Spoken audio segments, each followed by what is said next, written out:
এই দুনিয়া ছেড়ে চলে যাব একদিন, মায়ারি বাঁধন ভেঙে যাবে একদিন। স্ত্রী, সন্তান, মা বাবা কেউ যাবে না। আমার প্রিয় ভাইয়েরা, আব্দুল্লাহ ইবনে সালাম রাদিয়াল্লাহু তাআলা আনহু নবীজির আচার আচরণ ব্যবহার দেখে নবীজির হাতে হাত রেখে কালেমা পড়ে মুসলমান হয়েছে। মুসলমান হওয়ার পরে তিনি যখন বাড়িতে গেছে, পরিবারের লোকেরা বলে, তোমাকে এই পরিবারে আর জায়গা দেওয়া হবে না। কেন? তুমি আর আমাদের দলে নাই, তুমি মুহাম্মদের দলে চলে গেছো। আব্দুল্লাহ ইবনে সালাম রাদিয়াল্লাহু তাআলা আনহু পরিবারে যখন জায়গা পেল না, তখন চলে গেছে সমাজের লোকের কাছে। সমাজের লোকেরা বলে, না না, তোমাকে এই সমাজে জায়গা দেওয়া হবে না, কারণ তুমি আমাদের দলে নাই, তুমি চলে গেছো মুহাম্মদের দলে। সমাজের লোকে যখন জায়গা দিল না, তখন চলে গেছে আত্মীয় স্বজনের বাড়িতে। আত্মীয় স্বজনগুলো ডেকে বলে, শোনো শোনো, তোমার সাথে আর কোনো আত্মীয়তা নাই, কারণ তুমি আমাদের দলে নাই, তুমি চলে গেছো নবী মুহাম্মদের দলে। আত্মীয় স্বজনগুলো আত্মীয়তা ছিন্ন করে দিয়েছে, এবার চলে গেছে বন্ধু বান্ধবের কাছে। বন্ধু বান্ধবগুলো ডেকে বলে, শোনো, তোমার সাথে আর কোনো বন্ধুত্ব নাই, কারণ তুমি আমাদের দলে নাই, তুমি চলে গেছো মুহাম্মদের দলে। আব্দুল্লাহ ইবনে সালাম রাদিয়াল্লাহু তাআলা আনহু ইসলাম ধর্ম কবুল করার অপরাধে পরিবারে জায়গা পেল না, সমাজে জায়গা পেল না, আত্মীয় স্বজনগুলো আত্মীয়তা ছিন্ন করে দিয়েছে, বন্ধু বান্ধব বন্ধুত্ব ছেড়ে দিয়েছে। সর্বশেষ নিরুপায় হয়ে আপনার আমার নবীর কাছে গেছে। নবীর কাছে গিয়া বলেন, ইয়া রাসূলুল্লাহ, ইসলাম ধর্ম কবুল করার অপরাধে পরিবার থেকে বঞ্চিত, সমাজ থেকে বঞ্চিত, আত্মীয় স্বজন থেকে বঞ্চিত, বন্ধু বান্ধব থেকে বঞ্চিত, আমি এখন কোথায় যাব, কি করব? নবীজি আমার কিছুই বলেন না। ওমা ইয়ানতিকু আনিল হাওয়া ইন হুয়া ইল্লা ওয়াহিয়ুন ইউহা। আল্লাহর পক্ষ থেকে যতক্ষণ পর্যন্ত ওহী নাজিল হয় নাই, নবীজি আমার ততক্ষণ পর্যন্ত কিছুই বলেন নাই। নবীজি আমার চুপ করে বসে আছেন। এমত অবস্থায় আল্লাহ রব্বুল আলামিন জিবরিল আমিনের মাধ্যমে সূরা মাইদার 55 নম্বর আয়াতে কারিমা নাজিল করে দিয়েছে। আল্লাহ রাব্বুল আলামিন বলেন, যারা পারেন আমার সঙ্গে পড়েন, বিসমিল্লাহির রহমানির রহিম। ইন্নামা ওয়ালিয়ুকুমুল্লাহু ওয়া রাসূলুহু ওয়াল্লাযীনা আমানুল্লাযীনা ইউকিমুনাস সালাতা ওয়া ইউতুনাজ যাকাতা ওয়া হুম রাকিউন।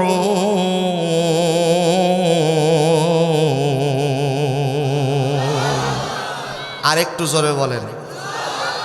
আমি এখন থেকে একটার পর একটা আয়াত পড়ব, প্রতিটি আয়াত তেলাওয়াত শেষে আমরা আল্লাহু আকবার বলে খুশি করব কাকে? পারবো তো ইনশাআল্লাহ? আচ্ছা, আল্লাহ রাব্বুল আলামিন বলেন, ইন্নামা ওয়ালিয়ুকুমুল্লাহ, তোমাদের এক নাম্বার বন্ধু হচ্ছে কে? আমাদের এক নাম্বার বন্ধু কে? আল্লাহ তাআলা। আপনাদের এলাকায় কি মাকড়সা আছে? মাকড়সা কি জাল বুনাইয়া বুনাইয়া ঘর বানায়? আমার কথা যদি বুঝে থাকেন বলেন, মাকড়সার ঘর দুর্বল না সবল? দুর্বল। এই দেখেন, 5টা আঙ্গুলের যে কোনো একটা আঙ্গুল দিয়ে যদি মাকড়সার ঘরকে স্পর্শ করেন, ওর অস্তিত্ব খুঁজে পাওয়া যাবে না। কথা বলেন। আল্লাহ রাব্বুল আলামিন সূরা আনকাবুতের ভিতরে বলেন, মাসালুল্লাযীনা ইত্তাখাযু মিন দুনিল্লাহি আউলিয়া কামাসালিল আনকাবুত। আল্লাহ রাব্বুল আলামিন বলেন, আল্লাহ ছাড়া কেউ যদি অন্য কারোর সাথে বন্ধুত্ব স্থাপন করে তাদের সম্পর্কটাও হবে মাকড়সার ঘরের মতো দুর্বল, যে কোনো মুহূর্তে ভেঙে যেতে পারে। ওই আল্লাহ আমাদের বন্ধু, যে আল্লাহ তার বান্দিকে অন্ধকার পথ থেকে আলোর পথে নিয়ে আসেন। আল্লাহ রাব্বুল আলামিন বলেন, আল্লাহু ওয়ালিয়ুল্লাযীনা আমানু ইউখরিজুহুম মিনাজ যুলুমাতি ইলান নূর। আল্লাহ রাব্বুল আলামিন বলেন, ওই আল্লাহ তার বান্দিকে অন্ধকার পথ থেকে আলোর পথে নিয়ে আসেন। ওই আল্লাহ ছাড়া আমাদের কোনো সাহায্যকারী আছে নাকি? এত আস্তে বলেন কেন, জোরে বলেন, আছে নাকি?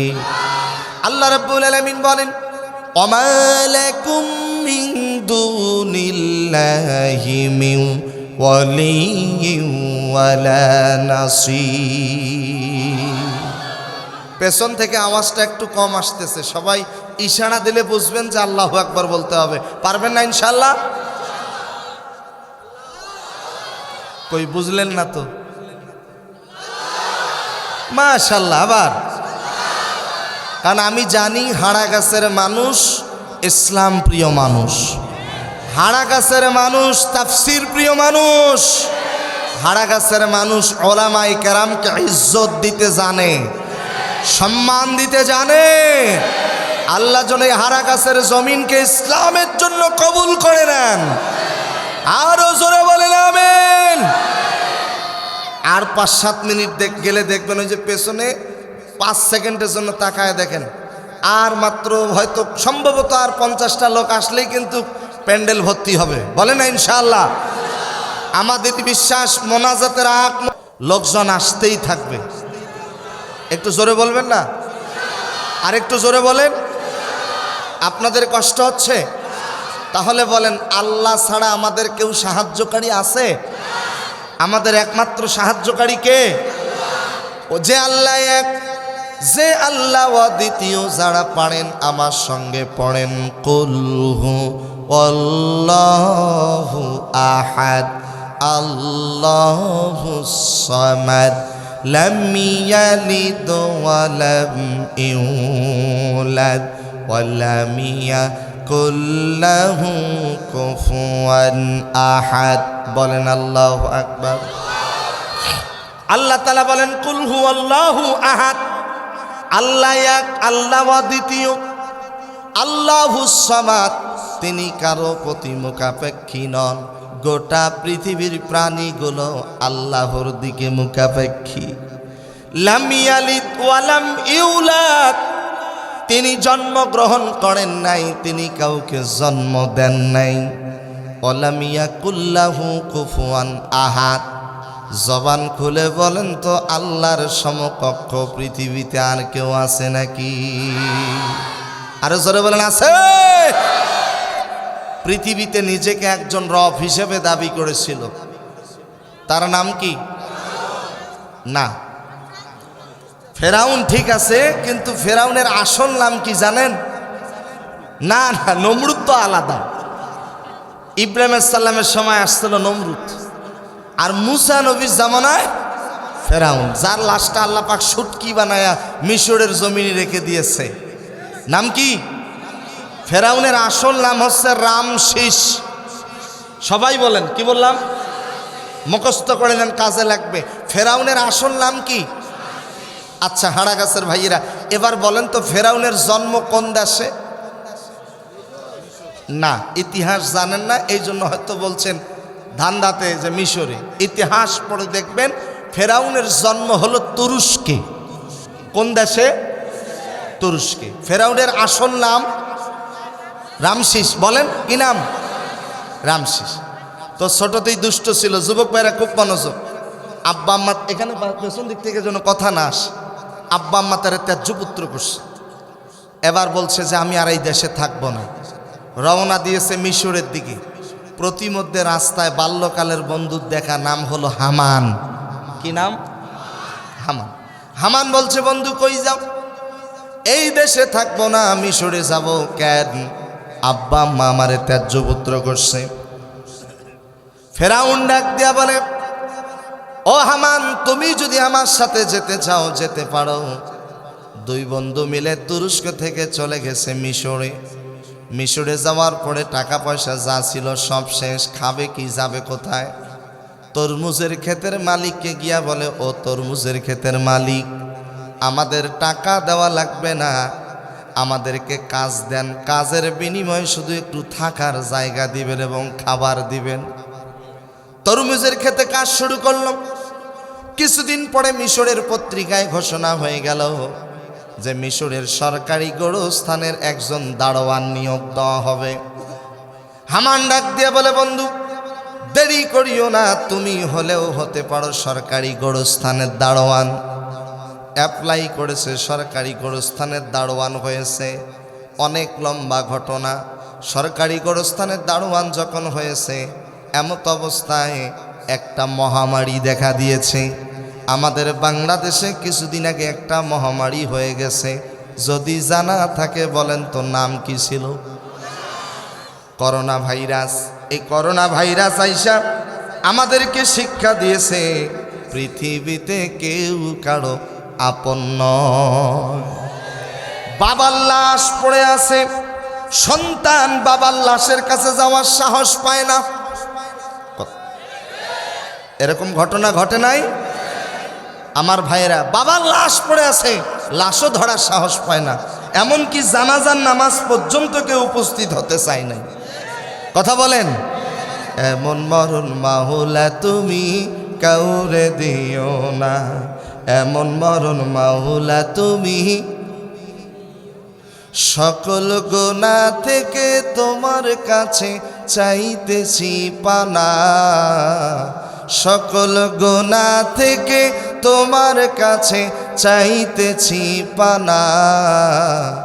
এমন মরণ মাওলা তুমি কাউরে দিও না, যে মরণ হওয়ার আগে ছাড়তে হবে ঘর। মরণের শুনলে কথা আপনরা হয় পর, যে মরণ হওয়ার আগেও চিকিৎসাও নাই। রেখে আমায় জেলখানাতে সব যাবে পালায়। শেষ দেখাটা মা বাবা সন্তানেও দেখে না, শেষ দেখাটা মা বাবা সন্তানেও দেখে না। এমন মরণ মাওলা তুমি কাউরে দিও না। বলেন, এমন মরণ মাওলা তুমি। জোরে বলেন আমিন। আরো জোরে বলেন। মৃত্যু তো হবে, মনে আছে আমরা সবাই একদিন কি হব? না, স্বতঃস্ফূর্তভাবে অ্যানসারটা আসেনি। আমরা সবাই একদিন কি হব? এই লাশ কবরে পৌঁছার আগেই পৌঁছে যাবে কি? বাস পচে যাওয়ার আগেই পচে যাবে কি? অহংকার করে কোনো লাভ আছে? পৃথিবীতে এসেছিলাম যেভাবে যেতে হবে।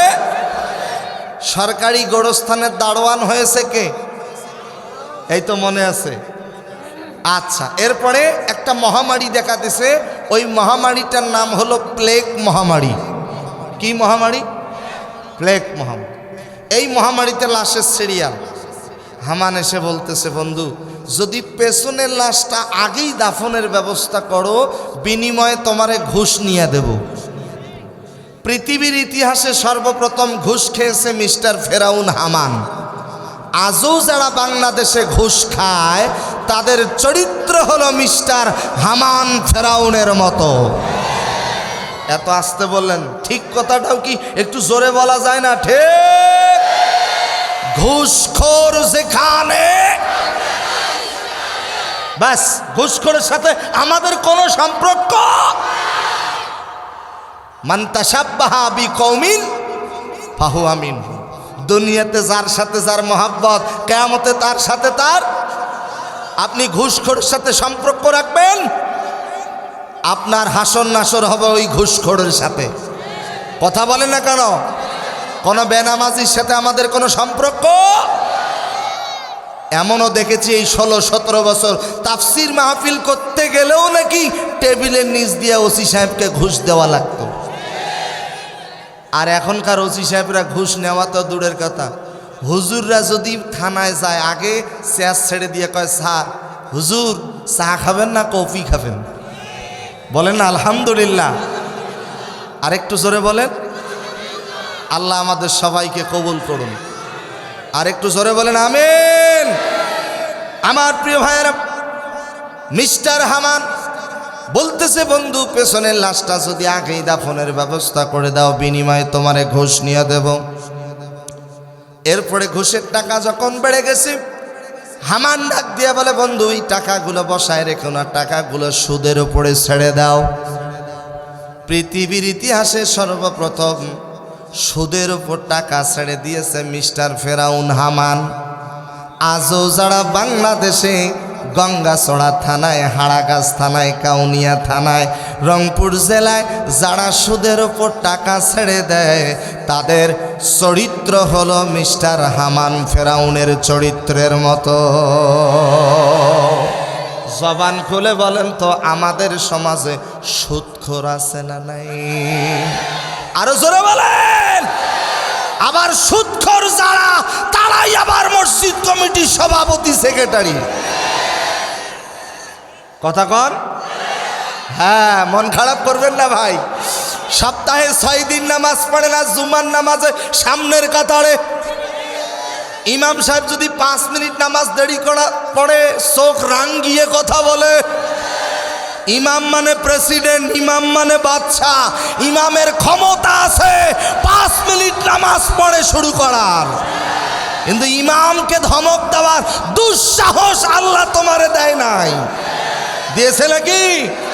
আমার প্রিয় ভাইয়েরা, ওই যে জুমার দিন না গেলে তো নয়, সপ্তাহে তো 6 দিন নামাজ পড়ে না, মসজিদ কমিটির ক্যাশিয়ার, হিসাব দেওয়া লাগবে। কথা কয় না কেন? হ্যাঁ, সূরা আত-তাওবা, এই যে দেখেন আল্লাহর কোরআন, সূরা আত-তাওবা আয়াত নাম্বার 18। আয়াত নাম্বার কত?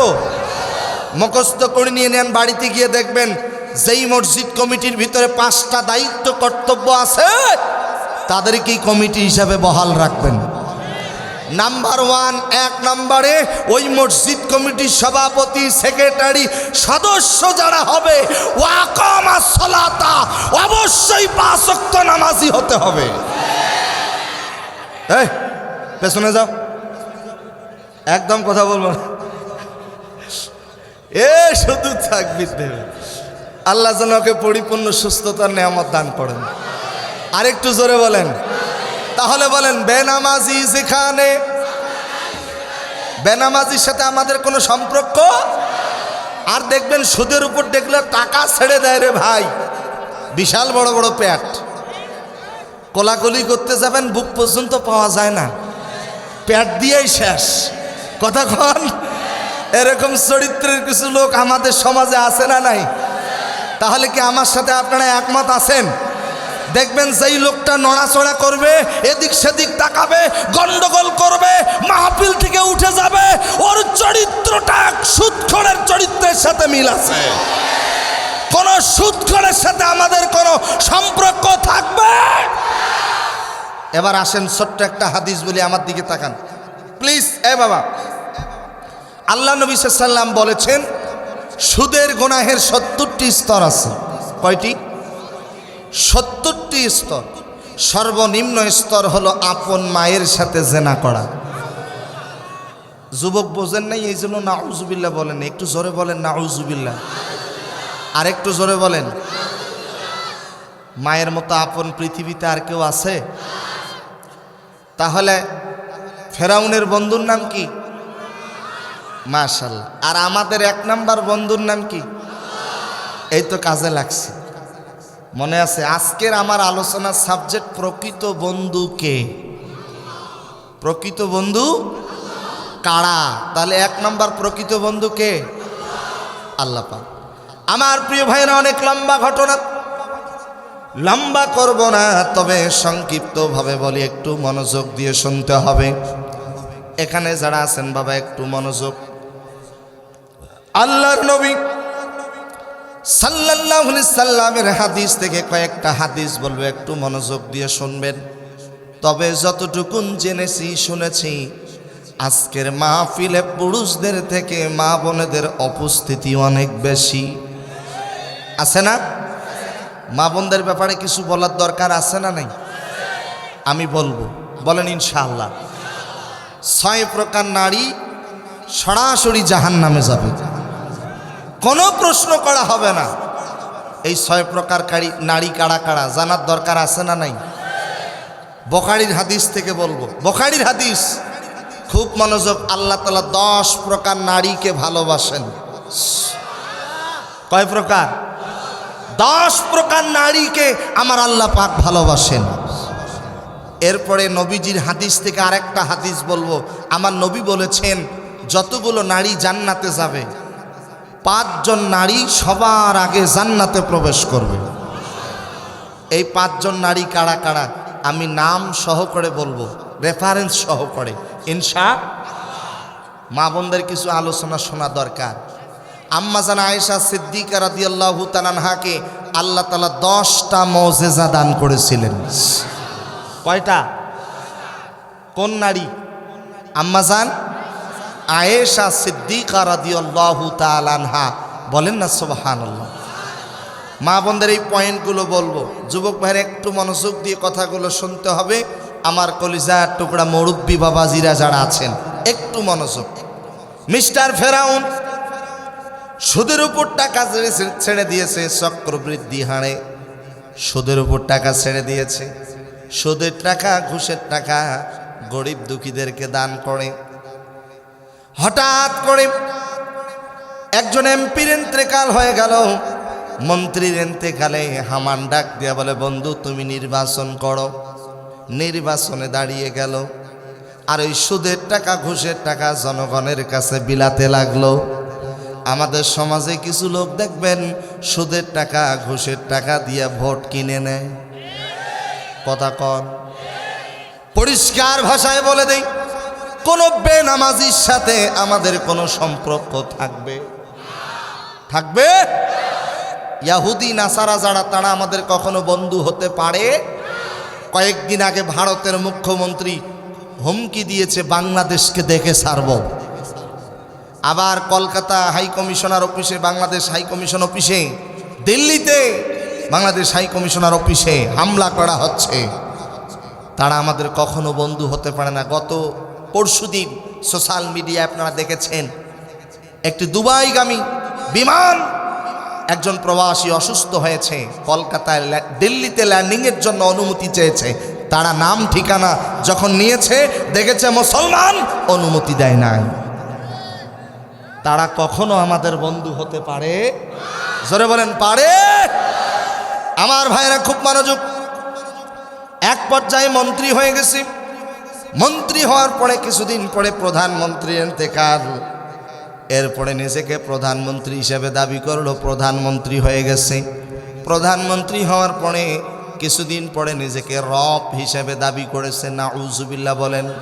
নিজেকে যখন রব হিসেবে দাবি করেছে, আমার প্রিয় ভাইয়েরা, আল্লাহ রব্বুল আলামিন একজন পায়গাম্বারকে পাঠিয়েছেন। সেই পায়গাম্বারের নাম হলো মুসা পায়গাম্বার। মুসা নবী দিনের দাওয়াত দেওয়া শুরু করে দিয়েছে। মুসা নবী যেন দিনের দাওয়াত দিতে না পারে, মুসা নবীকে শেষ করবার জন্য মিস্টার ফেরাউন মিশরের মধ্যে যতগুলো বড় বড় জাদুকর ছিল, সকল জাদুকরগুলোকে একত্রিত করেছে। সকল জাদুকরগুলো একত্রিত হয়ে মুসা নবীকে ভয় দেখালো। মুসা নবী ভয় পেয়ে গেল। আল্লাহ রব্বুল আলামিন মুসা নবীকে সাহস দিলেন, কুল্লা লা তাখাফ ইন্নাকা আনতাল আ'লা। একটু জোরে বলেন না সুবহানাল্লাহ। আল্লাহ তাআলা বলেন, হে মুসা, ভয় করিও না, তুমি বিজয়ী হবে। কে বললেন? কাকে বললেন? কি বললেন? হে মুসা, ভয় করিও না, তুমি বিজয়ী হবে। আমিও হাড়া গাছের ভাইদেরকে বলি, হাড়া গাছের ভাইরা, লা তাহজান, লা তাহজান, হতাশ হবেন না, টেনশন করবেন না। ইনশাআল্লাহ সুম্মা ইনশাআল্লাহ শুধু বাংলাদেশ নয়, গোটা পৃথিবীতে ইসলামের বিজয় হবে। গোটা পৃথিবীতে ইসলামের বিজয় হোক, আমরা চাই কি চাই না? বলেন না ইনশাআল্লাহ। আরেকটু জোরে বলেন। ইমাম মাহাদি আসার উপযুক্ত সময় হয়ে গেছে, ঈসা পয়গম্বর আসার উপযুক্ত সময় হয়ে গেছে। আজকে গোটা পৃথিবীতে যেখানেই মুসলমান সেখানেই নির্যাতন, কথা কন না কেন? সেখানে জুলুম আছে না নাই? এখানে কোনো দলের কথা নয়। মনে রাখবেন, আপনি বিএনপি করেন, আপনি জামাত করেন, আপনি চরমনাই করেন, আপনি ছাত্র দল করেন, আপনি ছাত্র শিবির করেন, আপনি ছাত্র আন্দোলন করেন, ইসলামী আন্দোলন করেন, যে কোনো দলই করেন না কেন, মনে রাখবেন আমাদের সব থেকে বড় পরিচয়, আমাদের ধর্মের নাম হলো ইসলাম। আমরা হইলাম মুসলিম। আর ইসলাম মুসলমান নিয়ে যদি কেউ ষড়যন্ত্র করে, আজ আমরা মুসলমানেরা ঐক্যবদ্ধ হবে ওই সমস্ত জালিমদের বিরুদ্ধে প্রতিরোধ গড়ে তুলব। একটু জোরে বলেন না ইনশাআল্লাহ। কষ্ট হচ্ছে, মন খারাপ? জালিমদের বিরুদ্ধে ঐক্যবদ্ধভাবে প্রতিরোধ গড়ে তোলার দরকার আছে না নাই? এই যে দেখেন, আমাদের সমাজে একটা খুব খারাপ বিষয়, হিন্দুদের ভিতরে ঐক্য আছে, খ্রিস্টানদের ভিতরে ঐক্য আছে, এরপরে বৌদ্ধদের বিরুদ্ধে ঐক্যবদ্ধতা আছে, কিন্তু আমরা হতভাগা মুসলমান, আমাদের মাঝে শুধু ফতোয়া নিয়ে দ্বন্দ্ববাজি আছে। কে হাত উপরে বাঁধবে, কে নিচে বাঁধবে, কে আমিন আসতে বলবে, কে আমিন জোরে বলবে, কে দল্লিন বলবে, কে জল্লিন বলবে, কেউ বা বলবে নবী মাটির তৈরি, কেউ বা বলবে নবী নূরের তৈরি। এগুলো ইসলামের কোনো মৌলিক বিষয় নয়, এগুলো নিয়ে বাড়াবাড়ি করা যাবে না। কথা কন না কেন? আপনারা মাইন্ড করলেও করতে পারেন। এই যে কিছুদিন আগে ময়মনসিংহ বিভাগে দেখেছেন, একজন হিন্দু নবীজিকে নিয়ে বাজে মন্তব্য করেছে, করে নাই? কটূক্তি করছে। তা দেশে কি আইন নাই? কথা কন না কেন? আছে না? আচ্ছা, উপযুক্ত শিক্ষা ঠিক আছে, 2-4টে কিল মেরে প্রশাসনের হাতে তুলে দিত, রাষ্ট্রীয়ভাবে তারা কি হতো, বিচার হতো। কিন্তু একটা মানুষকে আগুনে পুড়ে ফেলার মতো ক্ষমতা তো আল্লাহ আপনার দেয় নেই। কথা কন না কেন? এটা নিয়ে যে কতটা সমালোচনা হচ্ছে আপনারা বুঝতে পারবেন না। আমি বিভিন্ন দেশে যাই, বিভিন্ন দেশের থেকে আমাকে মেসেঞ্জারে, হোয়াটসঅ্যাপে, টুইটারে, বিভিন্ন জায়গায়, ইনস্টাগ্রামে আমাকে মেসেজ করতেছে যে হুজুর আপনাদের দেশে কি শুরু হলো? একজন মানুষকে এভাবে জ্যান্ত পুড়ে ফেলতে পারে? সে হোক হিন্দু, সে নবীর বিরুদ্ধে কথা বলেছে, 2-4টা কিল ঘুষি দিয়েও তো প্রশাসনের হাতে তুলে দিতে পারতাম। কথা বলেন, কিন্তু আইন তো আপনার হাতে, আপনি তুলে নিতে পারেন। আমার প্রিয় ভাইরা খুব মনোযোগ, এগুলো ফতোয়া নিয়ে দ্বন্দ্ববাজি করা যাবে না, আমাদেরকে ঐক্যবদ্ধ হতে হবে। আমরা যারা এখানে বসে আছি, জবান খুলে বলেন, আমাদের নবীর প্রতি আমাদের ভালোবাসা আছে না নাই? আছে দেখে তো আমরা মাহফিলে বসে আছি। কথা বলেন, রসুলের ভালোবাসা আছে না? আল্লাহর কাছে দোয়া করি জীবনের জন্য একটিবারের জন্য হলেও সশরীরে গিয়ে নবীজির রওজায় সালাম দেওয়ার তৌফিক দান করুন। একটু সবাই বলেন আমিন। মদিনায় যেতে মন চায়, শেখপাড়ার ভাইরা মন চায়, সবার চায়। যাদের চায় দিল খুলে প্রাণ খুলে আমার সাথে একটু বলেন, মনে বড় আশা ছিল যাব মদিনা। জোরে, মনে বড় আশা ছিল, সালাম আমি করব গিয়ে, জোরে সালাম আমি নবীজি রওজায়, মনে বড় আশা ছিল। আরেকটু মহব্বতে, মনে বড় আশা।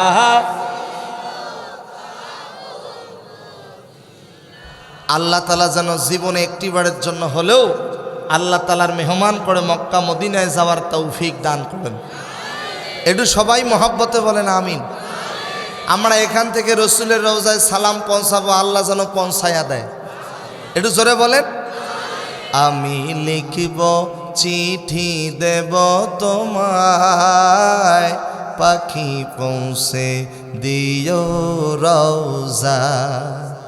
আমি থাকব বসে এই আশায়, চিঠির উত্তর আসবে আমার গায়। আমি লিখব চিঠি দেব তোমায়, পাখি পৌঁছে দিও রওজায়। আমিন বলেন। আর একটু জোরে বলেন। আমার ভাইয়ের একটু মনোযোগ দিয়ে শুনতে হবে, আর লম্বা করতে চাই না, একেবারেই সমাপ্তির দিকে নিয়ে আসি। মিস্টার ফেরাউন নিজেকে যখন রব হিসাবে দাবি করেছে, আল্লাহ তাআলা একজন পয়গম্বরকে পাঠিয়েছেন। বলেন সেই পয়গম্বরের নাম কি? মুসা নবীকে মিশরের সকল জাদুকরগুলো ভয় দেখালো। আল্লাহ পাক মুসা নবীকে সাহস দিলেন, মুসা ভয় করিও না, তুমি বিজয়ী হবে। ও মুসা তোমার হাতে কি? বলেন তো মুসা নবীর হাতে কি ছিল? মাশাআল্লাহ, কি ছিল জানেন? এই দেখেন আল্লাহ রাব্বুল আলামিন কোরআনের ভাষায় বলেন, আওহাইনা ইলা মুসা আন আলকি আসা। হে মুসা তোমার হাতে কি? কয় লাঠি। এ বাবা এই ছেলে, একসাথে দুইজন বাবা, এটা দৃষ্টি কঠোর। একজন যাবে ঠিক আছে, বোঝা যায় যে একজনের অসুবিধা, কিন্তু একসাথে দুইজনের তো অসুবিধা হওয়ার কথা না। জামাতের সাথে যাচ্ছ, না জানি কোন উদ্দেশ্য আছে। কথা বলেন। জি, আপনারা কি মন খারাপ? আলোচনা চলবে, বোঝা যায় চলবে। কতক্ষণ? হ্যাঁ, সারা রাত। ইমান আছে? সারা রাত থাকবে। যদি বলি ফজর, হাড়া গাছকে আজকে রেকর্ড হয়ে যায়। কি থাকবেন? কত রাত কত দিকে চলে গেছে, আজকে রাতটা না হয় কোরআনের জন্য দিয়াই দিলাম। কি রাজি? কারা কারা দুই হাত তুলে দেখায় দাও। নারে তাকবীর, নারে তাকবীর। দুনিয়ার মুসলিম, দুনিয়ার মুসলিম তাফসীর মাহফিল যেখানে, মদ জুয়া যেখানে। হাত নামান। আপনারা হাত তুলছেন, আমি কিন্তু তুলি নাই। আপনারা সারা রাত বসে থাকেন, আমার কোনো আপত্তি নেই। আমি আর কয়েক মিনিট থাকবো। তবে আলহামদুলিল্লাহ আপনারা নিয়ত করছেন না, ইন্নামাল আমালু বিন্নিয়াত। আপনারা নিয়ত করছেন। আর একটা যদি নিয়ত করতে পারেন, ফজরের নামাজ কি পড়বেন? কথাটা কিন্তু সাহস দিয়ে হয়নি। সবাই বলে, সবাই। তাহলে শোনেন, ফজরের নামাজ যদি জামাতের সহিত আদায় করতে পারি, সারা রাত বসে থাকে কোরআন তেলাওয়াত শুনলে, কোরআন পড়লে যে সওয়াবটা হতো, ওইরকম সওয়াব আল্লাহ পাক আপনার আমার আমলনামায় দিয়ে দেবেন। যদি 30 মিনিট পর বাড়িতে গিয়া যদিও বা ঘুমাই, সুবহানাল্লাহ বলবো না? তাহলে নিয়ত ঠিক আছে, ফজরের নামাজ পড়বো। কারা কারা পড়বো না হাত তুলে দেখান।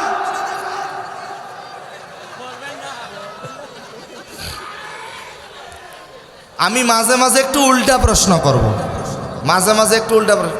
এই ছেলেটাকে একটু ধরেন তো। আপনারা উৎসাহ দেন নাকি? তাহলে আপনারা তো একটু ধরে বসাতে পারেন। আচ্ছা ঠিক আছে, ঠিক আছে। না ঠিক আছে, যুবকরা আর নাই, শুধু ওই আছে। আলহামদুলিল্লাহ, আল্লাহ সমস্ত যুবকদেরকে কবুল করুন। কষ্ট হচ্ছে? চলবে? তাহলে বলেন চলবে চলবে। মুখে মাফলার থাকলে কিভাবে বুঝবো যে আপনি বলছেন? মুখের মাফলার না মান, আমি যা বলি বলি, আপনারা শুধু বলবেন চলবে চলবে। জি, আজকের মাহফিল তাফসীর মাহফিল, শেখ পাড়ার মাহফিল, বাইতুস সালাতের মাহফিল, মেম্বার সাহেবের মাহফিল, সূর্য যতদিন উঠবে শেখ পাড়ার মাহফিল, যত মাহফিল হোক কিয়ামত পর্যন্ত শেখ পাড়ার মাহফিল চলবে। বলে না ইনশাআল্লাহ? মেম্বার সাহেবরা হাত উঠাইছে, আল্লাহ যেন কবুল করেন। একটু জোরে বলেন আমিন। তাহলে বলেন মুসা নবীর হাতে কি? আল্লাহ বলেন মুসা তোমার হাতে লাঠি, লাঠি দিয়ে আঘাত করেই দেখেন, লাঠি দিয়ে আঘাত করার সঙ্গে সঙ্গে ফেরাউনের দল বাহিনী জাদুকর যতগুলো ছিল সব পরাজিত হয়ে গেছে। মুসা নবীকে আল্লাহ পাক বিজয়ী হিসাবে ঘোষণা করলেন। বলতে পারেন হুজুর কিভাবে ঘোষণা করলো? ওলামায়ে কেরাম ডানে বামে আছে। আল্লাহ রাব্বুল আলামিন বলেন ফাগুলিবু হুনালিকা ওয়ানকালাবু সাগিরিন। আল্লাহ রাব্বুল আলামিন মুসা নবীকে বিজয়ী ঘোষণা করলেন। মুসা নবীজিকে সেভ করার জন্য দল বাহিনী নিয়ে সামনে যায়। যাইতে যাইতে সামনে গিয়া দেখে বিশাল বড় সমুদ্র, পার হবে কেমনে? পার হতে পারে না। আল্লাহকে ডাক দিয়া বলে রব্বুল আলামিন আমার চেষ্টা শেষ। আল্লাহ বলে মুসা রে তোমার চেষ্টা এখনো শেষ হয় নাই। মুসা তোমার হাতে কি? আল্লাহ রব্বুল আলামিন বলেন ফাআউহাইনা ইলা মুসা আনিদরিব বিআসাকাল বাহার। জোরে বলেন আল্লাহু আকবার। আরেকটু জোরে বলেন আল্লাহু আকবার। বাহার মানে কি? নদী, সমুদ্র। হ্যাঁ মুসা এই লাঠি দিয়ে সমুদ্রে আঘাত করো। আঘাত করার সঙ্গে সঙ্গে একটা নয় দুইটা নয়, আপনারা জেনে খুশি হবেন বুখারীর হাদিসের মধ্যে আসছে আল্লাহ রব্বুল আলামিন মুসা নবীর জন্য 12টা রাস্তা তৈরি করে দিয়েছে। কয়টা? জোরে বলেন, আরো জোরে। নির্বাচন আসছে, ট্রেনিং দেন, বোঝেন নাই?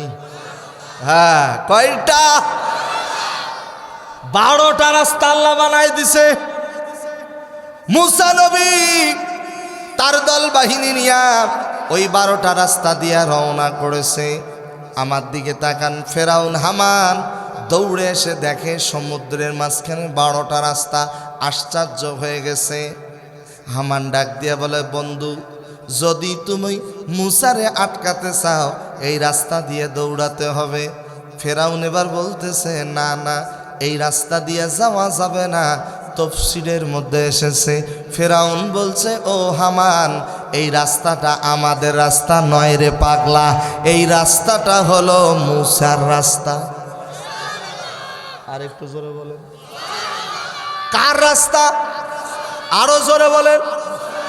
এই তফসির থেকে আপনারা বুঝে নেবেন যারা ইসলামের বিরুদ্ধে কথা বলে, ওলামায়ে কেরামের বিরুদ্ধে কথা বলে, তারাও ঘুমানোর আগে একটু হলেও চিন্তা করে যে মুসলমান ওলামায়ে কেরাম যেগুলো কথা বলে এই কথাগুলোই সত্য কথা। ওরা ঘুমানোর আগে একটু হলেও চিন্তা। আমার প্রিয় ভাইরা আর লম্বা নয়, হামান বলতেছে ও ফেরাউন তুমি যদি এই রাস্তা দিয়ে না যাও তোমার সাথে কোনো সম্পর্ক থাকবে না। কারণ তুমি আজকে আমার পরামর্শে এত বড় পদোন্নতি পেয়েছো। এই যে দেখেন আমার পরামর্শে তরমুজের খেতে কাজ করছো, আমার পরামর্শে তুমি সরকারি গোরস্থানের দারোয়ান, আমার পরামর্শে তুমি হয়ে গেছো, তুমি ঘুষ খেয়েছো, আমার পরামর্শে সুদের উপর টাকা ছেড়ে দিয়েছো, আমার পরামর্শে তুমি মন্ত্রী হয়েছো, আমার পরামর্শে তুমি প্রধানমন্ত্রী হয়েছো, আমার পরামর্শে তুমি নিজেকে রব হিসেবে দাবি করেছো। এ ফেরাউন আমার কারণেই তোমার পদোন্নতি হয়েছে। তুমি যদি মুসারে আটকাতে চাও এই রাস্তা দিয়ে দৌড়াতে হবে। এবার ফেরাউন বলতেছে কথা তো ঠিক, এর কারণেই আমার পদোন্নতি হয়েছে। দেরি করে নাই, সঙ্গে সঙ্গে তার দলবাহিনীকে নিয়ে 12টা রাস্তা দিয়ে রওনা দিয়েছে। মুসা নবী তার দল বাহিনী নিয়ে উপরে চলে গেছে। আল্লাহ রাব্বুল আলামিন মুসা নবীকে ডাক দিয়া বলে, মুসা তোমার হাতে কি লাঠি? লাঠি দিয়ে আঘাত করার সঙ্গে সঙ্গে 12টা রাস্তা সমুদ্রের পানিতে আবার পরিণত হয়ে গেছে। ফেরাউনের দল বাহিনী সব মরে শেষ, কিন্তু ফেরাউন মরে না। ফেরাউন পানির নিচে ডুবে যায়, আবার ভেসে ওঠে, ডুবে যায়, আবার ভেসে ওঠে। এমত অবস্থায় যে দেখেন, এমত অবস্থায় আজরাইল একটা চিরকুট নিয়ে এসে বলতেছে, ফেরাউন দেখা তো এই লেখাটা কার? আমার। কি লেখা? ফেরাউন মরার আগে একটা আইন পাশ করছে। আমাদের দেশে একটা প্রবাদ আছে, অন্যের জন্য গর্ত খুললে সেই গর্তে নিজেকে পড়া লাগে। কথা বলেন?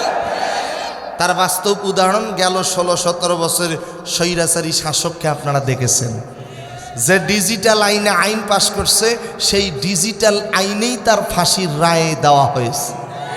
কথা বলেন? এই যে আমার দিকে তাকান, তফসির আগে বোঝা লাগবে। ফেরাউন আইন পাশ করছে, কোন বান্দা যদি তার মুনিবকে মুনিব হিসাবে স্বীকার না করে, রবকে রব হিসাবে স্বীকার না করে, তাহলে তাকে সমুদ্রের পানিতে সুবায়া সুবায়া মেরে ফেলা হবে। ইতি মিস্টার ফেরাউন। ও যখন নিজেকে রব হিসেবে দাবি করছে, ওই সময় এ আইন পাশ করছে। কিন্তু প্রকৃত একজন রব আছে, বলেন তো সেই রবের নাম কি?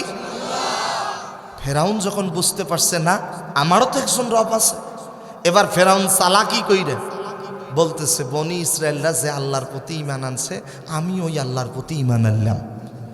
ডাইরেক্ট না, ইনডাইরেক্ট। কথা বুঝুন নাই মনে হয়? তা আল্লাহ তো সব মনের খবর জানে। ইন্নাল্লাহা আলিমুম বিযাতিস সুদূর। আল্লাহ রাব্বুল আলামিন বলেন, আল আনা ওয়া ক্বাদ আসাইতা ক্বাবলু ওয়া কুনতা মিনাল মুফসিদিন।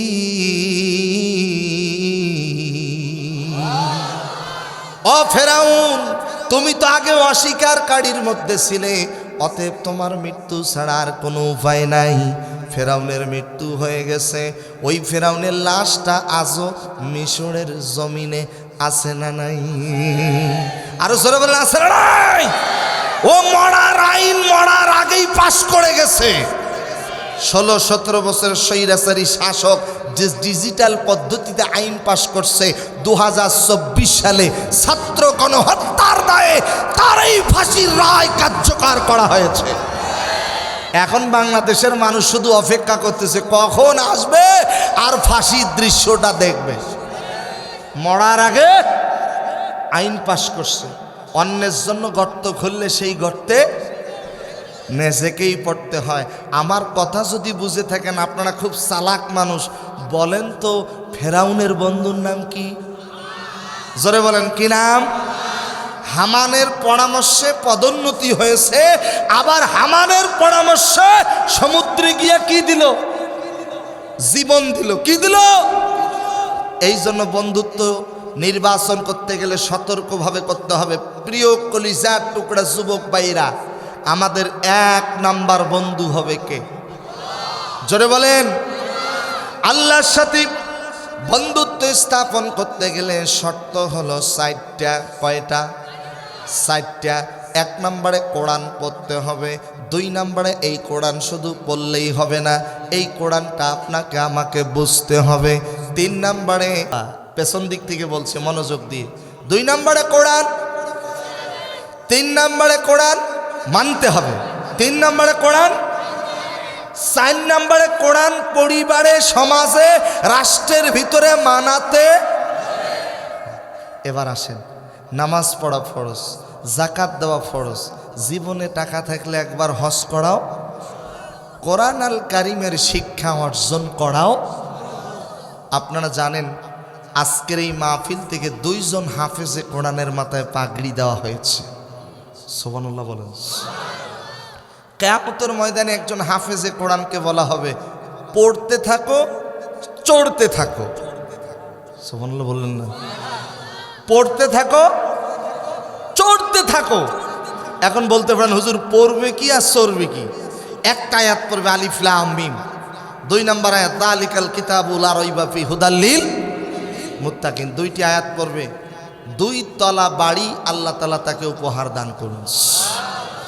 2000 আয়াত পড়বে, 2000 তলা বিশিষ্ট বাড়ি আল্লাহ তাআলা এই হাফেজে কোরআনকে দান করবে। এখন প্রশ্ন করতে পারেন, হুজুর হাফেজে কোরআন কি একাই এত বড় বড় বিল্ডিংয়ে থাকবে? না, এই যে আলহাজ নুরুল হক নূর হাফিজিয়া মাদ্রাসা যারা প্রতিষ্ঠিত করেছে, এই মাদ্রাসার ঘরে যে হাফেজে কোরআন হয়েছে তাদের জন্য এক একটা করে ফ্ল্যাট বরাদ্দ থাকবে। এই মাদ্রাসার ঘরে যারা দান করেছে, এই মসজিদে যারা দান করেছে তাদের জন্য এক একটা করে ফ্ল্যাট বরাদ্দ থাকবে। আর একটু জোরে বলে, হাফেজে কোরআনদের সাথে একই ফ্ল্যাটে থাকতে চাই কি চাই না? আল্লাহ তুমি কবুল করো। একটু জোরে বলেন। আপনার আমার নবী হীরা গুহায় ধ্যানে মগ্ন, তখনই আল্লাহ পাক রব্বুল আলামিন পবিত্র কোরআন আল কারীমের প্রথম সূরা আলাকের প্রথম 5টা আয়াত নাজিল করেছেন। ইকরা বিসমি রাব্বিকাল্লাযী খালাক খালাকাল ইনসানা মিন আলাক ইকরা ওয়া রাব্বুকাল আকরাম আল্লাযী আল্লামা বিল কলম আল্লামাল ইনসানা মা লাম ইয়ালাম। আল্লাহ রাব্বুল আলামিন বলেন, ইকরা বিসমি রাব্বিকাল্লাযী খালাক, পড়ো তোমার প্রভুর নামে। কোরআনটা পড়ব কিভাবে আল্লাহ তাআলা সেটাও বলে দিয়েছেন। যারা পারেন আমার সাথে পড়েন, আউজিদ আলাইহি ওয়ারাতিলিল কুরআন তারতিলা। ফজরের নামাজের পরে আল্লাহর এই কোরআন যে তেলাওয়াত করবে, আল্লাহর এই কোরআন তাকে সুপারিশ করে আল্লাহর জান্নাতে নিয়ে যাবে। আল্লাহ রাব্বুল আলামিন বলেন, ভাইজান একটু মনোযোগ দেন, বসেন, সবাই আপনাদের দিকে তাকাচ্ছে, এলোমেলো তাকাবেন না, একটু দৃষ্টি আকর্ষণ করছি। আল্লাহ রাব্বুল আলামিন বলেন, আকিমিস সালাত তালিদুলুকিশ শামসি ইলা গাসাকিল লাইলি ওয়া কুরআনাল ফাজর ইন্না কুরআনাল ফাজরি কানা মাশহুদা। আল্লাহ রাব্বুল আলামিন বলেন, ফজরের নামাজের পরে যে কোরআন তেলাওয়াত করবে, আল্লাহর এই কোরআন তাকে সুপারিশ করে জান্নাতে নিয়ে যাবে। এবার আপনারা বলেন তো, ফজরের পরে কোরআন তেলাওয়াত করার দরকার আছে না নাই? আগেরকার দিনে দেখেছেন মা বোনেরা ফজরের নামাজের পরে গুনগুন করে কোরআন তেলাওয়াত করত। আর এখনকার মা বোনেরা ফজরের নামাজ তো পড়া দূরের কথা, রাত 2টা 3টা পর্যন্ত ভারতের ইন্ডিয়ার সিরিয়ালগুলো দেখে। ঘুম থেকে ওঠে সকাল 11টায়, কথা কন না কেন? ফজরের নামাজ ঘুমে। আমাদের মাঝে অনেকেই আছে রাত 1টা 1:30টা পর্যন্ত, 2টা 3টা পর্যন্ত ফেসবুক ইন্টারনেট চালায়। মুয়াজ্জিন সাহেব যখন আজান দেয়, আসসালাতু খায়রুম মিনান নাওম, ঘুমের থেকে নামাজ উত্তম, অথচ এই ফেসবুক ইন্টারনেট চালা আল্লাহর বান্দা ঘুমায়। কথা বলেন, এরকম কিছু যুবক আমাদের সমাজে আছে না নাই? কেমন করে ঘুমাও তুমি, কেমন করে ঘুমাও তুমি ফজর করে কাজা, এমনও তো হতে পারে জোহরে জানাজা তোমার, এমনও তো হতে পারে জোহরে জানাজা। মুসলিম হয় না জন্ম নিলেই মুসলমানের ঘরে, কাফের মুমিন তফাৎ হয় সালাতের ওপরে, ও ভাই নামাজের ওপরে। এই জীবনে নামাজ যেন, এই জীবনে সালাত যেন হয় না কভু কাজা, এমনও তো হতে পারে জোহরে জানাজা তোমার, এমনও তো হতে পারে জোহরে জানাজা। ঘুম ভাঙলে সকাল, না ভাঙলেই পরকাল। আপনি ঘুমাইছেন যুবক, হতে পারে এই ঘুমটা জীবনের শেষ ঘুম। কত মানুষ ঘুমায় আর ওঠে না। কিছুদিন আগে আমার হোম ডিস্ট্রিক্ট লালমনিরহাট, বাসায় একাই আছে, কেউ নাই, সবাই আত্মীয় স্বজনের বাড়িতে গেছে। 3 দিন থেকে মোবাইল ধরে না, রিসিভ করে না, এরপরে মোবাইল একেবারেই বন্ধ হয়ে গেছে। 3 দিন পর স্ত্রী আইসা ঘরের দরজা খুলতে বলে, খোলে না। দরজা ভেঙে দেখে 3 দিন আগেই মরে গেছে। ইন্না লিল্লাহি ওয়া ইন্না ইলাইহি রাজিউন। আপনি ঘুমাচ্ছেন, হতে পারে এই ঘুমটা জীবনের শেষ ঘুম। কথা বলেন। পৃথিবীতে এসেছিলাম যেভাবে, যেতে হবে সেভাবে। আমরা সবাই একদিন কি হব? লাশ কবরে পৌঁছার আগেই পৌঁছে যাবে কি? বাস পচে যাওয়ার আগেই পচে যাবে কি? লাশ। পরে তথ্য নিয়ে দেখলাম যে লোকটা মারা গেছে তার বাবা বেঁচে আছে। তার বাবাকে সে ঠিক মতো দেখতো না। এই কুয়াশার দিনে দেখবেন অনেক যুবক আছে, স্ত্রীকে নিয়ে পাশের রুমে ভালো খায়, ভালো বিছানায় ঘুমায়, কিন্তু পাশের ঘরেই তার মা বাবা একটা কম্বলের অভাবে ঠিক মতো ঘুমাতে পারে না। গত কয়েকদিন আগে একজন বৃদ্ধা মা এসে বলতেছে, বাবা আমাকে একটা কম্বল কিনে দিবা? আমি আশ্চর্য হয়ে গেলাম, তার উপযুক্ত 3টা সন্তান। বলছে বাবা একটা কম্বল কিনেছেই তাও দেন। যাক, আমি আমার সামর্থ্য অনুযায়ী একটা কম্বল কিনে দিয়েছি। তার উপযুক্ত 3টা সন্তান, অথচ তারা ভালো খায়, ভালো জায়গায় ঘুমায়, কিন্তু মাকে একটা কম্বল কিনে দিবে এরকম সন্তানের খুবই অভাব। অনেক ছেলে আছে মাকে বলে বুড়ি, বাবাকে বলে বুড়া। নতুন শ্বশুর শাশুড়ি পাইয়া কয় আব্বা মা, কি মধুর ডাক। আমার যুবক ভাইরা, আব্বা আম্মাকে কখনো ভোলা যাবে না। এই জায়গাটাতে একটু ডিস্টার্ব হয়ে আসছে, আমি কিন্তু বারবার খেয়াল করতেছি, ভাবিয়ে না আমি দেখতেছি না। আমি বিনয়ের সাথে বলছি যুবক ভাইদেরকে, ভাই বিনয়ের সাথে বলছি, এখানে যারা বসে আছেন অন্ততপক্ষে আল্লাহর কসম, আমার হাতে আল্লাহর কোরআন, এই বেহেশতের বাগানে যতক্ষণ বসে থাকবেন একটা গোনাও আপনার আমার আমলনামায় লেখা হবে না। আল্লাহর ফেরেশতারা প্রতিযোগিতা করে সওয়াব নেকি লিখতেই আছেন। মা ইয়ালফিযু মিন কাউলিন ইল্লা লাদাইহি রাকিবুন আতীদ। আমি যত কথা বলছি, আপনি যত কথা বলছেন, সমস্ত কথাগুলো আল্লাহর ফেরেশতারা রেকর্ড করতেছে। ফামাইয়া আমাল মিসকালা যাররাতিন খায়রান ইয়ারা ওয়া মাইয়া আমাল মিসকালা যাররাতিন শাররান ইয়ারা। আপনি যাররা পরিমাণ সওয়াবের কাজ করেছেন, গুনার কাজ করেছেন, এটাও আপনি সচক্ষে কিয়ামতের ময়দানে দেখতে পাবেন। অতএব আপনারা যে বসে আছেন এই জান্নাতের বাগানে, লাভ না ক্ষতি? লাভ না ক্ষতি? কারণ আমরা রাসূলের আদর্শ গ্রহণ করেছি। আমাদের রাসূল হচ্ছে আমাদের আদর্শ। লাকাদ কানা লাকুম ফি রাসূলিল্লাহি উসওয়াতুন হাসানাহ। আমার নবী ছিলেন আমাদের আদর্শ। আমার নবীজি খাদেমের সাথে উত্তম আচরণ করেছেন। আমাদের নবীজি ছোট ছোট বাচ্চাদের সাথে উত্তম আচরণ করেছেন। আমাদের নবীজি স্ত্রীদের সাথে উত্তম আচরণ করেছেন। আমাদের প্রিয় নবীজি সহকর্মীদের সাথে উত্তম আচরণ করেছেন।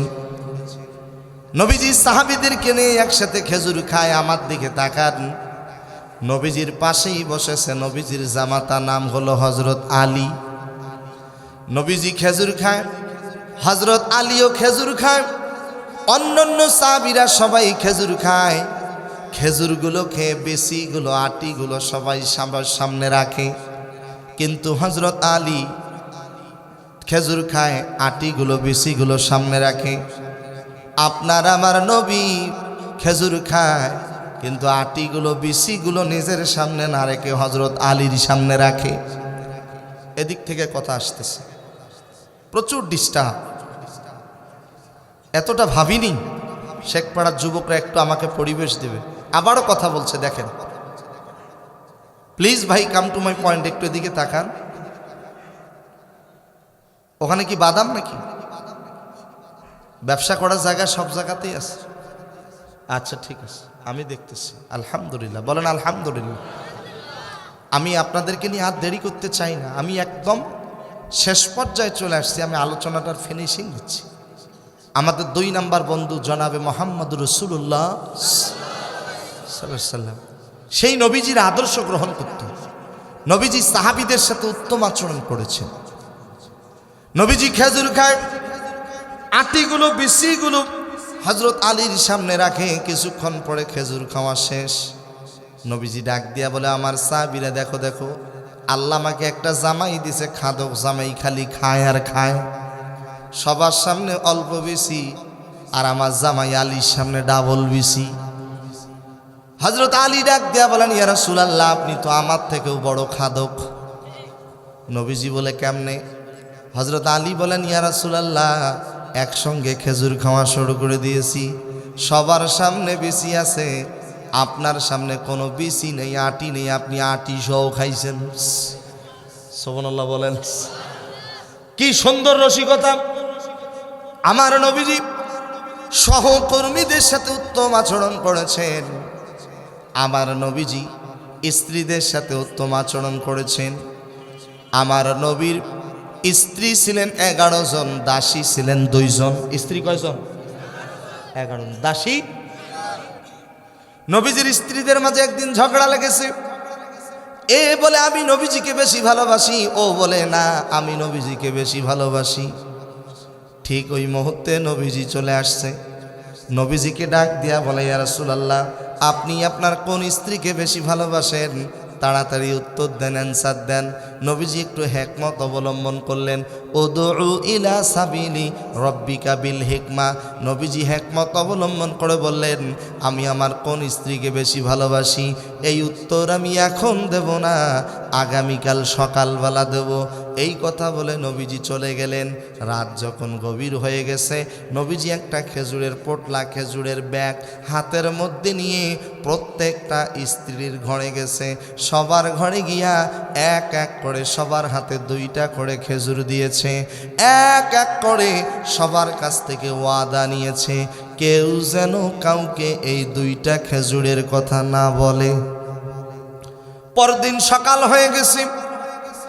নবীজির কথা মতো নবীজির স্ত্রীগণ নবীজির সামনে উপস্থিত।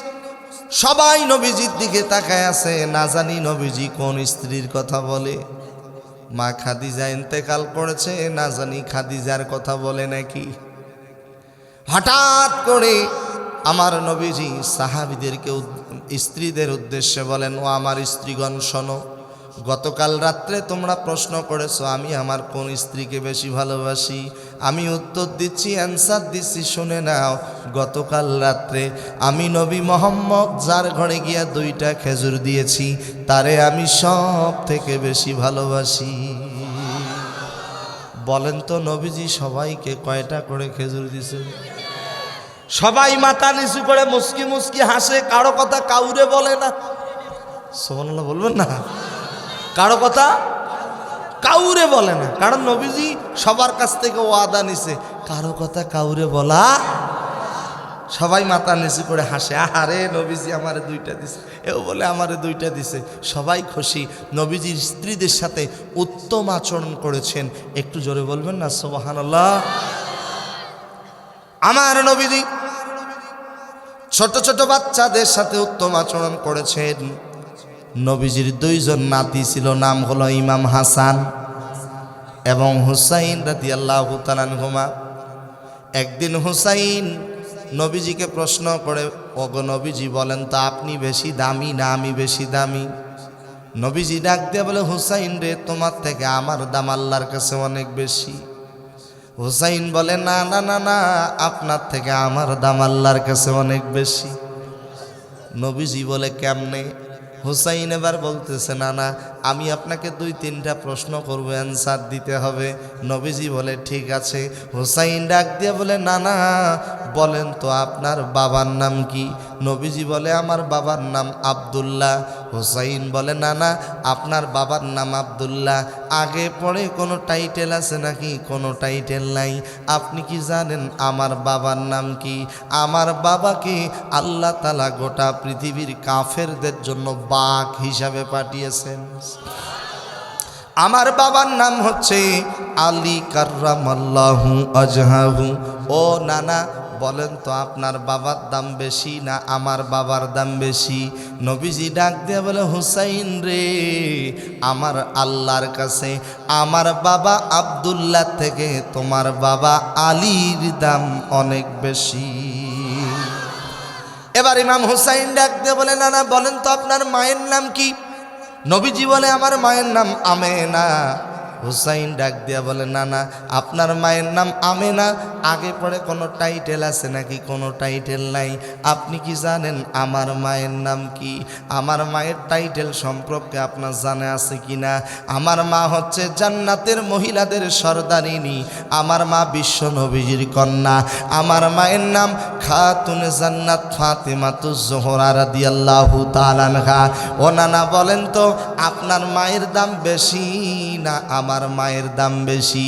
নবীজি ডাক দিয়ে বলে হুসাইন রে, আমার মা আমেনা থেকে তোমার মা ফাতিমার দাম আল্লাহর কাছে অনেক বেশি। ইমাম হুসাইন বলে নানা 3 নাম্বার প্রশ্ন, নানা বলেন তো আপনার নানির নাম কি? আসল জায়গায় হাত দিস। নবীজি ডাক দিয়া বলে আমার নানির নাম হচ্ছে বাররা বিনতে আব্দুল উজ্জা। ও নানা আপনার নানির নাম বাররা বিনতে আব্দুল উজ্জা। জীবনে কোনোদিন কেউ নাম শুনছে, কেউ কোনোদিন নাম শোনে নাই। আপনি কি জানেন আমার নানির নাম কি? আমার নানি সাধারণ কোনো নানি নয়। আমার নানিকে স্বয়ং আল্লাহ পাক আরশে আজিম থেকে সালাম দিয়েছে। আমার নানি মক্কার জমিনে সর্বপ্রথম আপনার হাতে হাত রেখে কালেমা পড়ে মুসলমান হয়েছে। আমার নানি ইসলামের জন্য সমস্ত সম্পদগুলো দান করে দিয়েছে। আমার নানির নাম হচ্ছে খাদিজাতুল কুবরা আত-তাহেরা। নবীজি বলেন তো আপনার নানির দাম বেশি না আমার নানির দাম বেশি? নবীজি ডাক দিয়ে বলে হুসাইন রে, আমার নানি বাররা বিনতে আব্দুল উজ্জার থেকে তোমার নানি খাদিজার দাম আল্লাহর কাছে অনেক অনেক গুণ বেশি। ও নানা সর্বশেষ প্রশ্ন, এরপরে আর কোনো প্রশ্ন করব না। নানা বলেন তো আপনার নানার নাম কি? নবীজি ডাক দিয়া বলে আমার নানার নাম ওহাব ইবনে আব্দে মানাব। ওগো নবীজি আপনার নানার নাম ওহাব ইবনে আব্দে মানাব। জীবনে কেউ কোনোদিন নাম শুনছে, জীবনে কেউ কোনোদিন নাম শোনে নাই। আপনি কি জানেন আমার নানার নাম কি? আমার নানা সাধারণ কোনো নানা নয়। আমার নানাকে আল্লাহ তাআলা গোটা পৃথিবীবাসীর জন্য রহমত স্বরূপ পাঠিয়েছেন, বরকত স্বরূপ পাঠিয়েছেন। ওয়ামা আরসালনাকা ইল্লা রাহমাতাল লিল আলামিন। আমার নানার চরিত্র উত্তম চরিত্র। ওয়া ইন্নাকা লাআলা খুলুকিন আযীম। আমার নানাকে গোটা পৃথিবীবাসীর জন্য মডেল হিসেবে পাঠিয়েছে।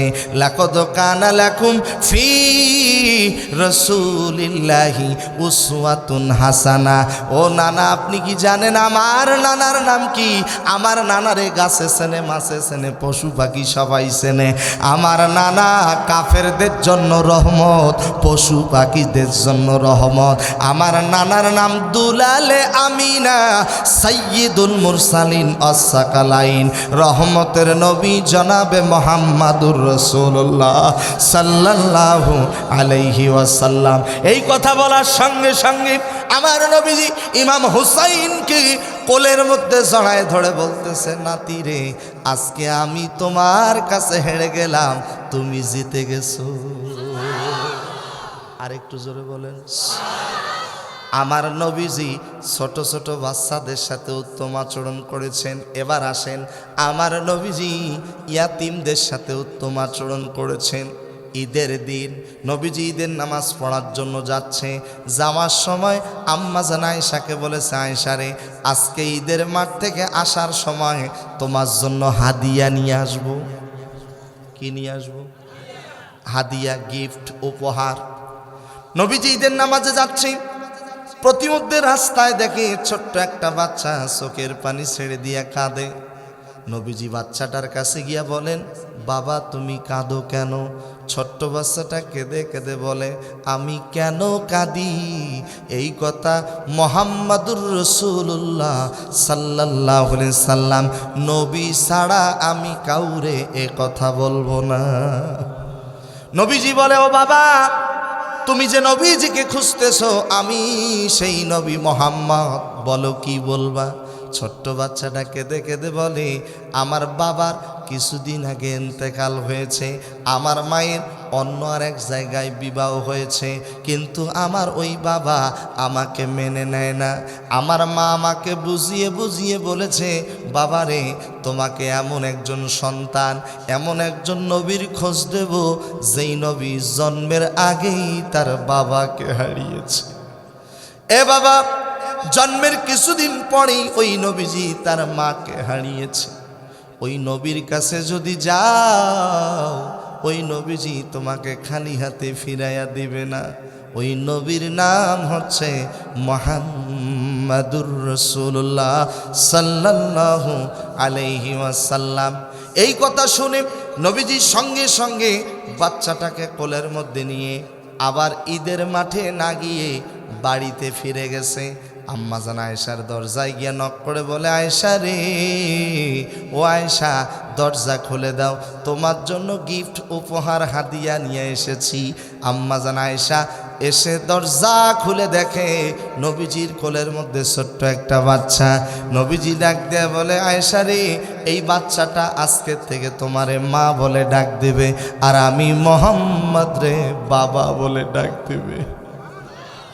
আমার নবীজি ইয়াতীমদের সাথে উত্তম আচরণ করেছেন।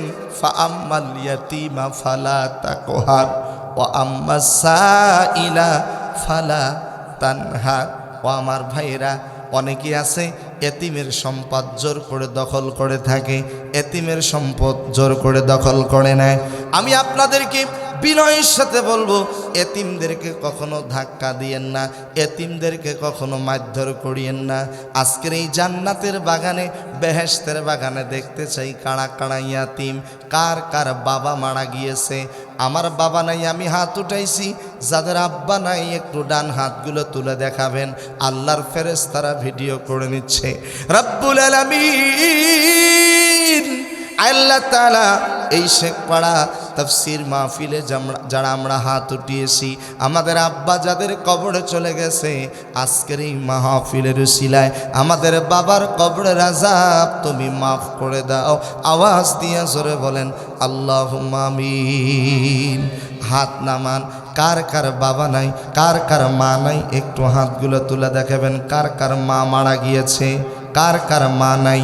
রব্বুল আলামিন যাদের মা নাই হাত তুলেছে, আজকের এই মাহফিলের উসিলায় মায়ের কবরের আযাব তুমি মাফ করে দাও।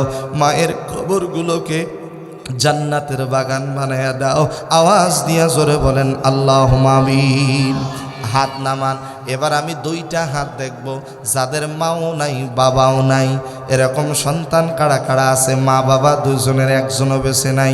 দুইটা হাত তুলে দেখাবেন। ও দয়াবান আল্লাহ, যাদের মা নাই বাবা নাই হাত তুলেছে, আজকের এই মাহফিলের উসিলায় আব্বা আম্মার কবরের আযাব তুমি মাফ করে দাও। আব্বা আম্মার কবরগুলোকে জান্নাতের বাগান বানায়া দাও। আওয়াজ দিয়া জোরে বলেন আল্লাহুম্মা আমিন। হাত নামান। আমি যাদের আব্বা আম্মা নাই তাদের উদ্দেশ্যে 2 মিনিট কথা বলতে চাই, একটু মনোযোগ দেন। বিশেষ করে যুবকদের উদ্দেশ্যে, কলিজার টুকরা যুবক ভাইয়েরা, আমার নবীজি বলেছেন, কোন সন্তান যদি মায়ের দিকে বাবার দিকে নেক নজরে একবার তাকায়, একটা কবুল হজের সব আল্লাহ পাক তার আমলনামায় দিয়ে দেয়। একজন সাহাবী প্রশ্ন করলেন, ইয়া রাসূলুল্লাহ, কোন সন্তান যদি মায়ের দিকে বাবার দিকে 100 বার তাকায় তাহলে কি হবে? আমার নবীজি বলেন 100 কবুল হওয়া হজের সওয়াব আল্লাহ পাক ওই সন্তানের আমলনামায় দিয়ে দেবে। মায়ের দিকে যত তাকাবেন, বাবার দিকে যত তাকাবেন, ততই সওয়াব। সুবহানাল্লাহ বলেন, আর একটু জোরে বলেন। কিন্তু অনেক যুবক আছে মারে কষ্ট দেয়, বাবারে কষ্ট দেয়। ওই সমস্ত যুবকদের উদ্দেশ্যে বলবো, যুবক ভাইয়েরা, কোনো মা যদি সন্তানের জন্য দোয়া করে, দোয়া করতে দেরি হয়, আল্লাহ তাআলার আরশে আজিমে পৌঁছতে দেরি হয় না। আজকে 2 জন হাফেজে কোরআনের মাথায় পাগড়ি দেওয়া হয়েছে। আমি একজন হাফেজে কোরআন। আল্লাহ তাআলা এই কোরআনটা আমাকে মাত্র 11 মাসে হেফজ করার তৌফিক দিয়েছিলেন। আমি যেদিন পাগড়ি নিয়েছিলাম, আমার ডানে 9 জন, বামে 9 জন, মাঝখানে আমি মোট 19 জন ছাত্র পাগড়ি নিয়েছিলাম। ওই দিন সবার বাবা স্টেজে ছিল, একজনের বাবা স্টেজে ছিল না, সেই হতভাগা সন্তানটা ছিলাম আমি। বাবা হারার কষ্টটা ওই দিন বুঝেছিলাম। যাদের বাবা নেই সে জানে বাবা হারা কত ব্যথা। আমার কলিজার টুকরা যুবক ভাইরা, এত বেশি কেঁদেছিলাম। আমার একজন ওস্তাদ ছিল হাফেজ রফিকুল ইসলাম, পেছনে এসে জড়ায় ধরে বলতেছে, বাবা আজকের থেকে আমি তোমার বাবা, কাঁদো না, তোমার বাবা হিসাবে হাদিয়াগুলো আমি হাতে নিলাম। ওই দিন বুঝেছিলাম বাবা হারা কত যন্ত্রণা, কষ্ট। কত বড় বড় আলেমকে দেখি স্টেজের মধ্যে পাশে বাবাকে বসায় রেখে বলে, আমার গর্বিত বাবা। যাদের মা নাই, বাবা নাই, সে জানে মা হারা, বাবা হারা কত ব্যথা। একজন মা যখন প্রেগনেন্ট হয়, গর্ভবতী হয়, ওই মায়ের পেটটা স্বাভাবিক থেকে অস্বাভাবিক হয়ে যায়, বড় হয়ে যায়। সন্তানের পাগুলো থাকে মায়ের কলিজার দিকে, মাথাটা থাকে মায়ের জরায়ুর দিকে। সন্তানটা মায়ের পেটের মধ্যে আস্তে আস্তে করে বড় হয়, 1 ইঞ্চি, 1.5 ইঞ্চি, 1.25 ইঞ্চি, 2 ইঞ্চি। মায়ের কলিজাটা চাপ দিতে দিতে উপরের দিকে উঠতে থাকে। সন্তানটা যখন মায়ের পেটের মধ্যে পাটা একটু নড়ায়, সরাসরি দক্ষিণী মায়ের কলিজায় লেগে যায়। এক একটা সন্তান মায়ের পেটের মধ্যে লাত্তি যদি নাও মেরেছে, 5000-এর অধিক লাথি মেরেছে।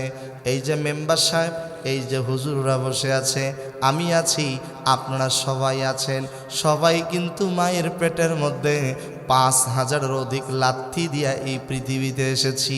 তবে 3টা লাথি এমনভাবে দিয়েছি জীবনেও কোনোদিন কোনো মা বলতে পারে না। সন্তান যখন পৃথিবীতে আসার সময় হয়ে যায়, ওই সন্তানটা আল্লাহ তাআলার হুকুমে 2 পায়ের 10টা আঙ্গুল দিয়া এত জোরে মায়ের কলিজায় আঘাত করেছে, মা দুঃখিনী চিল্লায় আর বলে, বিষ খাবো, আত্মহত্যা করব, এরপরও ব্যথা সহ্য করতে পারি না। দ্বিতীয়বার যখন আঘাত দিয়েছি, মায়ের জরায়ুর নিচ দিয়া হাফ বালতির মতো রক্ত জমিনে পড়ে গিয়েছে। কোনো মা রক্ত শূন্যতার কারণে ইন্তেকাল করেছেন। এই জন্য আমার নবী হাদিসের মধ্যে বলেন, যে মা সন্তান প্রসব করতে গিয়া মারা যাবে, ওই মায়ের মৃত্যু আল্লাহর দরবারে শহীদের কাতারে কবুল হয়ে যায়। তৃতীয়বার যখন মায়ের কলিজা আঘাত দিয়েছি, মায়ের কলিজাটা ছিদ্র হয়ে গেছে। বিশ্বাস যদি না হয়, মেডিকেল সায়েন্স প্রমাণ করেছে। সন্তান হলো ঢাকায়, মা হলো হাড়াগাছের শেখপাড়ায় মরনেয়ায়। সন্তান যদি বিপদে পড়ে, পশু পাখি জানার আগে জানে আগে কে? সবাইকে ফাঁকি দেওয়া যায়, কিন্তু জনম দুঃখিনী মারে কখনো ফাঁকি দেওয়া যায় না। কিছুদিন আগে লালমনিরহাট জেলা পাটগ্রাম উপজেলা আমার একটা ফ্রেন্ড, তার বোন অসুস্থ, প্রচণ্ড প্রসব বেদনা, বাচ্চা প্রসব হয় না। এক পর্যায়ে তাকে রংপুর ক্লিনিকে নিয়ে আসা হলো, ইনজেকশন দেওয়া হলো। আমি হসপিটালে দেখতে গেলাম। যাওয়ার পরে দেখি আমার ওই বোনটার এত বেশি তীব্র ব্যথা শুরু হয়ে গেছে। নার্সগুলো কি করেছে, 2টি হাত বেটের সাথে রশি দিয়ে বেঁধে দিয়েছে, পা দুটো বেটের সাথে রশি দিয়ে বেঁধে দিয়েছে। একজন মা সন্তান প্রসব করতে গিয়ে কতটা কষ্ট করে, অথচ অনেক যুবক আছে ওই মারে দেখতে পায় না, মারে সহ্য করতে পারে না। যুবকদেরকে বলবো, যুবক ভাইরা, আপনারা আমার কলিজার টুকরা যুবক, আমার প্রত্যেকটা মাহফিলে যুবকরা অনেক বেশি হয়। দুই হাত জোর করে অনুরোধ করে বলবো, জীবনে আর কোনো দিন দেখা হবে কিনা জানি না, এই দেখা জীবনের শেষ দেখা হতে পারে। আমি আমার নিজের কথাই বলি, শুধু বাংলাদেশ নয়, আল্লাহ পাক কয়েকটা রাষ্ট্রে কোরআনের দাওয়াত নিয়ে যাওয়ার তৌফিক দিয়েছেন। প্রতি বছর 100-র অধিক দেশের বাহিরে প্রোগ্রাম করি, শুধুমাত্র কেবলমাত্র আমার মায়ের দোয়ার কারণে। এই জন্য অনুরোধ করে বলবো, যাদের মা বেঁচে আছে, মারে কষ্ট দিয়েন না, বাবারে কষ্ট দিয়েন না। মা বাবা যদি সন্তানের জন্য দোয়া করে, দোয়া করতে দেরি হয়, আল্লাহ তাআলার আরশে আজিমে পৌঁছতে দেরি হয় না। ওয়াকাদা রাব্বুকা আল্লা তা'বুদু ইল্লা ইয়্যাহু ওয়া বিল ওয়ালিদাইনি ইহসানা ইম্মা ইয়াবলুগান্না ইনদাকাল কিবারা আহাদুহুমা আও কিলাহুমা ফালা তাকুল লাহুমা উফফিন ওয়ালা তানহারহুমা ওয়া কুল লাহুমা কওলান কারীমা আখফিদ লাহুমা জানাহাদ যুল্লি মিনার রাহমাতি ওয়া কুর রব্বির হামহুমা কামা রব্বায়ানি সগীরা। আপনারা পারেন না?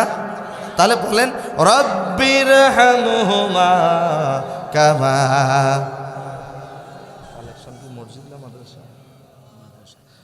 আলহামদুলিল্লাহ। আব্বা আম্মার জন্য দোয়া করার দরকার আছে না নাই? বলেন না আমিন। আরেকটু জোরে বলেন। যাদের মা বাবা বেঁচে আছে তাদের 7টা দায়িত্ব কর্তব্য আছে। যাদের আব্বা আম্মা মারা গিয়েছে দেন, তাদেরও 7টা দায়িত্ব কর্তব্য আছে। কি কি আপনারা কি শুনবেন? কষ্ট হবে? মন খারাপ হবে? অনেকেই মনে করে এই যে আমার মেম্বার সাহেবের আব্বা আম্মা কেউ নাই, এরকম অনেকেই হাত তুলেছেন যাদের মা বাবা কেউ নাই। অনুমতি দিলে এক চুমুক চা খাবো? কারণ আপনারা তো শুনতেছেন, আমাকে বলা লাগতেছে। মাশাল্লাহ, আমার কলিজাটা ভরে যাচ্ছে। এত গভীর রাত, সবাই চাতক পাখির ন্যায় বসে আছে। আল্লাহ যেন আপনাদের প্রতি রহম করেন। আল্লাহ যেন আমাদের সবাইকে আজকের এই মাহফিল থেকে নিষ্পাপ বানায়া দেন। একটু জোরে বলেন আমিন।